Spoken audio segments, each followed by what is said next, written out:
Welcome to 20 and 30, the podcast that sets out to prioritise the actions we need to take to save the Earth from the threat of petrochemical-based plastic.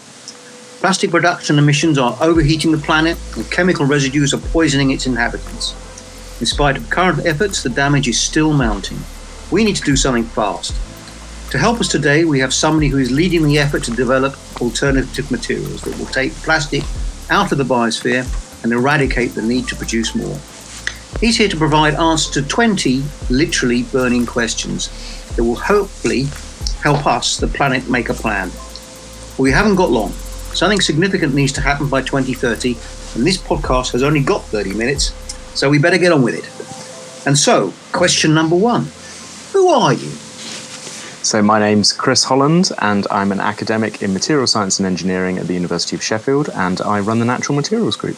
Excellent. Number two, what is the name of your organisation? So my research lab is called the Natural Materials Group, but I also am chair of the IOM3 group called the Natural Materials Group. Funnily enough, same name, but they've come together as we've sort of strove forwards. Cool. And what exactly does your organisation do? So we're interested from a natural materials group from the IOM3. We're interested in promoting a better understanding, use and engagement with natural materials. And that's everybody from academics through to industrialists, politics and sort of civil service, as well as makers, designers, architects, engineers. Basically, anybody who's interested in natural materials, we want to bring together. Excellent. Question number 4. How serious is the plastic threat? Very serious, I would say. It really speaks to how we interact with materials in our world and how we use resources available to us. And there are certain resources that we can exploit for using materials that improve the quality of our life. We've taken the easy route over the years by digging up buried sunshine oil and turning it into our plastic-based materials. But there are better alternatives. They may require a little bit more thought, understanding, and potentially even cost to use. But in the long run, they are a sustainable option. Excellent. Number 5. How is your organisation working to avert the plastic threat? We're looking at the alternative resources that we can use. One of those is understanding how nature uses their materials. For example, we take inspiration from any animal or plant that develops materials that have similar properties to the ones that we use and that we have made out of plastics in the past, but out of oil in the past. A good example is spider silk. So my personal research area is understanding how silk is spun. And by looking at how the spider and the silkworm create this amazing material, we can use that to inform the way in which we process our own polymer materials in a more low energy and environmentally friendly way. And so spiders could help us save the world. Oh, absolutely.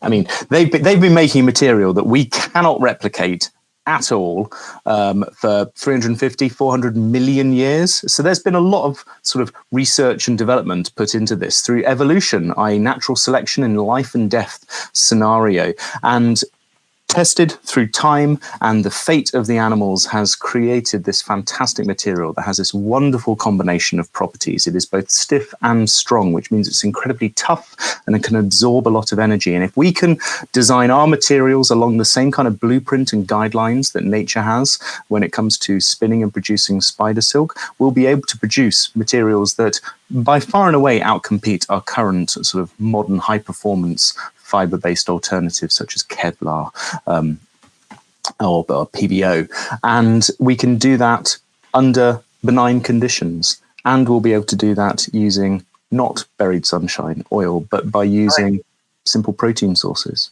or cellulose, something like that. It's very exciting. You are Peter Parker then? I've often thought about sort of the referral. I would refer to my former PhD supervisor, a marvelous chap called Fritz Vollrath, as the original Spider-Man. And so I'm sort of Spider Boy, or at least inspired by his sort of pioneering work in this area. However, Peter Parker made his web fluid himself in order to sort of fire out from his sort of spinnerets and the original types of Spider-Man. And that's actually exactly the kind of stuff that I do. I look at liquid silk and how it's spun. So I create my own web fluid in my lab. Excellent. Now, you mentioned something like 9 conditions. Yes. Something you perhaps could, absolutely. So those kind of sort of 9 conditions that, don't harm the planet, or actually use, for example, just simple sustainable resources, so simple protein sources, or for example, the spider can make this amazing material just out of flies. The silkworm can make this amazing material that's not quite as good, but serves a purpose for like textiles and lower sort of performance applications out of just leaves from the mulberry tree. And so these are really straightforward, not complicated to process, but the trickery that nature does when it tries to transform these materials into silk is something that I think we can really learn a lot from. And the building blocks that nature uses, specifically how it arranges amino acids into proteins and how it maintains very specific performances out of those proteins is just like the best Lego set you have available to you from a sustainability perspective, and we still don't truly understand how you can put those bricks together and get them to transform into these high performance materials. Cool. So moving on to some more nitty gritty subject matter. Question number 6, what's the single biggest barrier you think to creating the post-plastic economy? What's stopping us moving away from fossil-based plastic? I think my personal opinion is it's going to be, I think the consumers want it. The consumers totally want it, and I think they're probably prepared to put up with a period in which their materials might not behave in quite the same way as they used to. Now, that's not necessarily saying they're worse. I'm just saying that they will behave in slightly different manner. However, I think that trepidation for companies to start pushing forward with a product that may not meet exactly the expectations of their consumer leads to hesitancy. And that's the reason why we don't have sufficient uptake. Absolutely. It's always struck me that companies seem to be fearful or have expectations that don't actually match with genuine customer expectations. Absolutely. Absolutely. I worked in marketing for 30 years, and it's always struck me that the customers are not the ones who are demanding these individually wrapped bananas or plastic boxes full of pristine blackberries. That seems to come either because supermarkets think they can charge more for it, or it suits their distribution methodology. But it doesn't seem to be the consumer demand that's actually creating the need for all these horrible materials.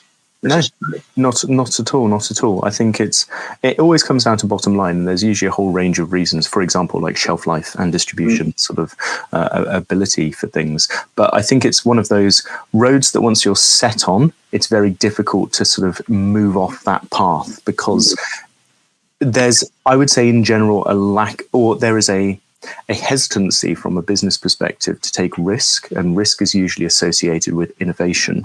Therefore, it's much safer and predictable to be iterative in your design, but we're locked into a certain design process or a material product-based process as we move forwards.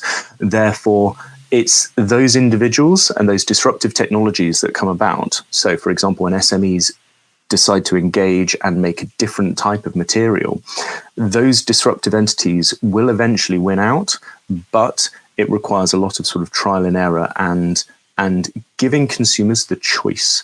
And I think that's one thing that we're missing at the moment, is that we haven't got the ease of accessibility of choice when it comes to using different types of materials. So it's sort of corporate fear driving a lack of consumer choice. Just inertia. Absolutely. Yeah. So, on the other hand, question number 7, who do you think is making the biggest contribution to ridding the world of plastic? Or indeed, what is making the biggest contribution? Do you know what? This is not self-promoting in the slightest. I'm certainly not going to say myself. Don't worry. I'm not going to suddenly go, I am the solution. But what I will say is that I think this innovation will stem from a better understanding.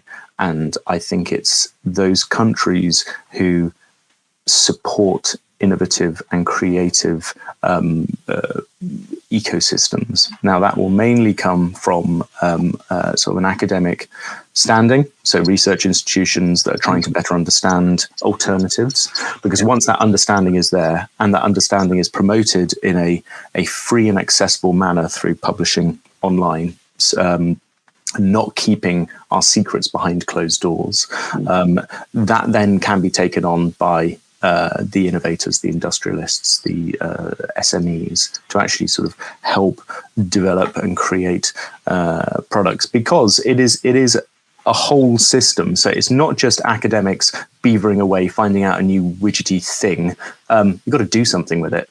And the doing something with it is actually really tricky, because you've got to bridge the valley of death. You've got to find out distribution channels. You've actually got to think about your product. And I would say one of the problems that we have is that there may be systems that are developed, but it's not just academia to business. It's not just that one directional flow of information. We need to be informed by consumer and product design when we are asking our research questions, so that the findings are directly relevant to actually the exploitation of that knowledge. It's nice to do blue sky stuff, and you will find out really, really interesting things from blue sky stuff. But I think it always has to be tensioned against, well, what would happen with this in the long run? How could we commercialize an idea based on this? Or how could we help somebody commercialize an idea based on this? And so it's that system. And I often find that academics can do stuff just for the interest of it, which is great. But in certain areas, they do it without an appreciation of where the knowledge will go. And since we are publicly funded, I don't think that's super cool. I think we have to really sort of think about how we take that knowledge and make use of it as well.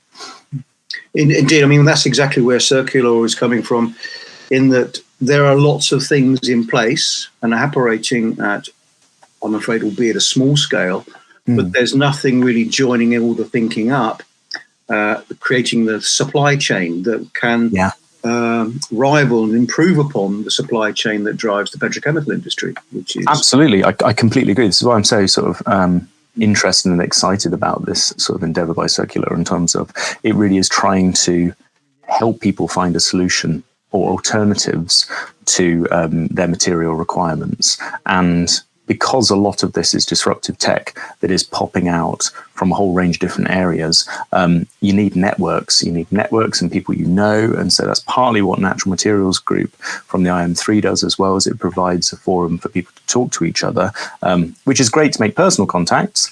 However, I don't know the specific data sheet for a PHB-based polymer that biodegrades at a certain speed. However, I know where I could probably find it in the future. Yeah, that's exactly what we're hoping to achieve, indeed. So if IM3 is making a great contribution to creating the plastic post-plastic economy, who's not pulling their weight? Who could be doing more? This is sort of a little bit of a trite response, but I genuinely think it's the support for SMEs to help grow after that 2 to 3 years and help with their scale up. So I'm going to specifically say scale up, and that would be government support to start moving towards larger scale facilities in terms of capital infrastructure costs, to support them along those lines. In the UK, without question, we've lost out a lot of that by leaving the EU and access to certain funding mechanisms that are present within the EU, which is a real shame. And whilst they have been sort of claimed to be plugged, realistically they haven't been. And so whilst we're trying to be an innovative group, I think we're being held back by a lack of engagement from the government around developing a sustainable economy, which is a long-term goal. But the beauty and one of the wonders about the UK is we have an extremely strong academic base, and we lead and punch extremely highly above our weight when it comes to a global competitiveness in the knowledge that we are able to generate. Due to our education system, due to the fact that we're very fortunate to be in the society that we are in. But we need to capitalize on that. And that's the problem. Because at the moment, we're publishing some amazing stuff. We've got some really good knowledge out there. But a lot of it is, put out there openly. And what we're seeing is that there's a lot of places around the world that are capitalizing on it, which is good. But we could also be doing that. And we should also be doing that as well. So does that kind of relate to the previous point about companies being hesitant to disrupt their current models, and governments are hesitant to disrupt, the financial basis of the economy? Potentially, I think they basically just need to put more funding into into the mechanisms to innovate to actually help companies. So help them with their research and development, help them in terms of keeping them going, especially now. I mean, crikey, we talk about sort of the concerns that we had over COVID, which we were basically marvelously underwritten when it came to furlough. But we now look at sort of soaring energy prices, which will just flat out kill SMEs. They can't move to almost potentially, I've heard on the radio recently, 400% increase in their energy rates. That will just stop stuff. However, what an opportunity. Nature creates all these amazing materials at low energy costs. They don't need to run furnaces at 1200 degrees C. It's grown. It magically makes ceramics such as bone, just through something being kept at sort of 30 degrees, 37 degrees. We're able to innovate and make materials at room temperature or just a little bit above, which is what we see when we look at nature. That will save a lot of electricity. And so we certainly, for one of the projects that I've worked on in the past, which is an EU-based project called Flipped, we were looking at how to copy the spider and silkworm and how it has energetically optimized its spinning process. And we quantitatively shown, and this isn't greenwashing, this isn't me sort of waving my hands, this is the numbers. We have shown that silk solidifies or crystallizes with 1,000 times less energy input compared to a polymer. If we can translate that, if we are 1% successful in that knowledge transfer, so just 1% successful in that, we would reduce tenfold the energetic costs of a lot of the polymer processing industry, which is the equivalent to all of the emissions from all of the transport across all of Europe. Which just blows my mind. It's mind-blowing. It is mind-blowing, isn't it? And just how much energy is used and that's 1% to make things worse. Literally 1%. That's all you've got to do. If you can get 100%, my goodness. Yeah, job done. Yeah. Amazing. So back in the real world, unfortunately, how long would it take to create a post-plastic economy, do you think? Oh my goodness. I mean, it's tricky because the tech is there, and the knowledge and understanding is there to start creating materials and alternatives that are definitely suitable. However, I think one thing that's quite often not appreciated is engineering plastics and the amount of engineering plastics that we use. It's not a small amount. It's utterly huge. It's megatons of material. So this isn't the occasional replacement plastic bag or, a slightly different type of packaging. It is a vast amount of material that requires a fundamental shift in the way in which we are able to meet that supply. And that requires the scale up challenges in order to do that. That's not going to come quickly, I don't think. Indeed. So with that being said, new materials might take their time. How important do you think recycling is to the post-plastic economy? Recycling will be useful because it will help save resources. Why dig up buried sunshine twice when you can just melt it and reuse it? And I think we'll have to make it ultimately a choice between reuse and biodegradability when it comes to our natural alternatives, and that comes from understanding an LCA and understanding where it is best to maximize the resource efficiency that we have. Sure, we've got to pick up the pace here a bit, Chris. Time is really running down on us, I'm afraid. So question number 11. Do you personally recycle? Yeah, I do. But do you really recycle? Do you know I actually really do. I'm annoyed that we don't have efficient glass collection in my area, and I have to go to a bottle bank, but I actually go to the bottle bank and actually recycle. Right.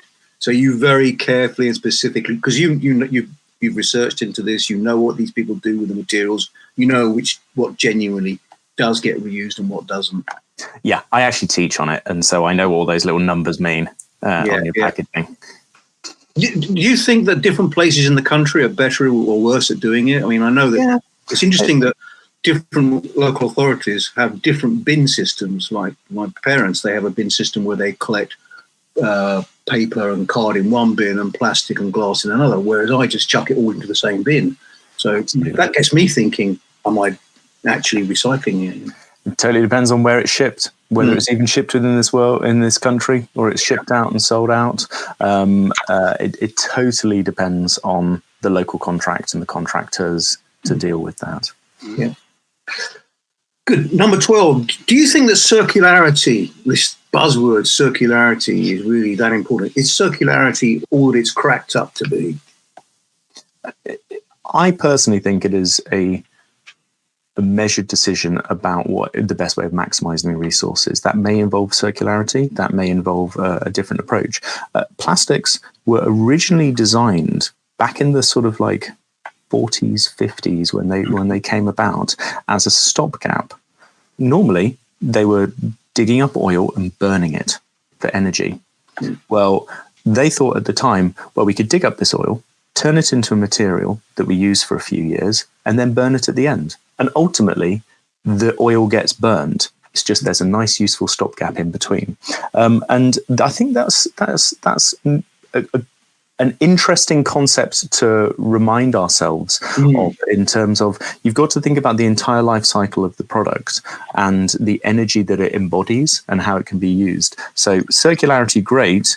Things that last for long periods of time and can either be mended, is fantastic. You make it once and use it forever. However, there may be use cases in which it is better to use it as a transitory part of its overall material life journey. Okay. Do you have a favorite post-plastic material apart from spider's web? It's a tricky one. I really like the work that's being done by a company called Woolcool. I think they're absolutely fantastic. They have found an alternative to expanded polystyrene based on a natural resource, wool, that's packaged into bags, essentially. But the lovely thing about sheep's wool is that it's a smart material. It has thermal properties and performance that massively outperforms our expanded polystyrene. Biodegradable, recyclable, sustainable resource. Absolutely fantastic stuff. Really, really like it. Would highly encourage people to look it out. Excellent. Number 14, got to really speed up. What's your favourite use of post-plastic materials? I mean, last example, pretty good. Yeah, I would definitely say it's Woolcool. It's one of my favourites at the moment. Excellent. Do you think that petrochemical polymers will ever be completely replaced by alternatives? No way. No. Absolutely not. Definitely. There are certain chemistries that can't be done in nature. So fluorination, for example. So things like Teflon, they ain't going anywhere because they have a very, very specific set of properties. There may be ways of improving their processing to make them require less energy, but there's stuff. Biomedical is a great example of this. Do you really want a recycled catheter? No. No, exactly. There we go. Yeah. Is there a product which can only be made from plastic that you absolutely could not do without? You personally? Me personally. It can only be made out of plastic at the moment. I think it would be probably one of my technology-based devices, probably one of the screens that I use, just because I need it to interact with the world. And or simple stuff like sheathing of the electrical cables in my house. Quite like that. Quite like electricity in general. Yeah. And you don't think that could be made from an alternative, or will it currently? Or I think it could, and it definitely could be. But I think when it comes to like screens and technologies, or like the lenses inside my camera phone, that's really specific, technically designed polymer that at the moment I think is very hard to replicate. Sure. Is there just one thing that people should do to avert the plastic threat? I would say just take a chance on a new material. Right. Yeah. Take a chance. See if you like it. Be brave. Yeah. There's nothing really to lose. No. Okay, question number 18. We're nearly there.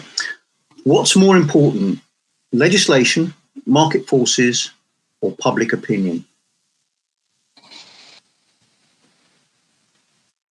Market forces. Market forces. Yeah. Interesting. Yes. We've got quite a few people saying legislation so far. Interesting. I think legislation is potentially a useful crutch, but ultimately it's the market forces that will drive the company behavior. It's carrot versus stick, isn't it? Legislation's good stick. Yeah. I'm more of a carrot person. Legislation, of course, will be a market force, of course. Very much, exactly. Yeah. Okay, number 19. If you could wave a magic wand, what's the first object made of plastic that you'd instantly make disappear? Tomorrow, be gone. If I could wave a magic instantly make gone, I would say agricultural plastics and try and find a better alternative for those. Yeah. The black plastics that control weeds you see in farms, extremely hard to recycle, but that's a huge amount of plastic that we don't really talk about too much because we like our food. Cool. Final question number 20. Do you have any questions? No. There we go. Well, that's not true, is it? I have plenty of research questions. You're a scientist. You're made of questions. I mean, my goodness, if somebody can tell me how a protein controls the shell of water around it, I'll be very, very happy. But at the moment, I've not found anyone to give me a convincing answer. How a protein controls the shell of water around it. Okay, well, we'll see whether one of our other panelists might be able to answer that. I doubt it, but you never know. I'm always open to ideas. Always open to ideas. Well, Chris, thank you ever so much for being part of 20 and 30. Absolutely fascinating. Some really important insights there into what we need to be getting to grips with to tackle the plastic threat. Thanks once again. Absolute pleasure. Thank you.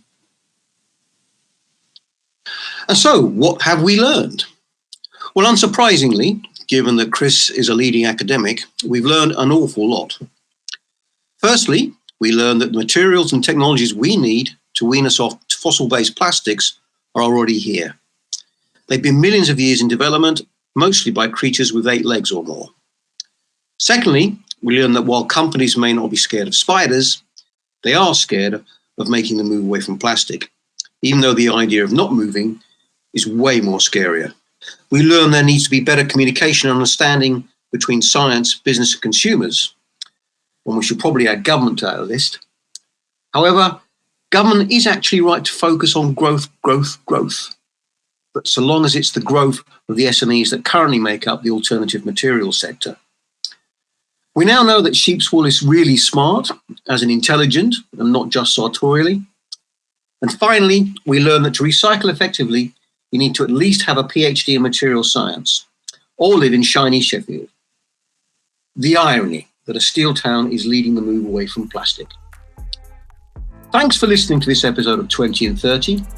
Can I suggest that you listen to it again? Because there really was a lot of useful and interesting stuff that Chris shared.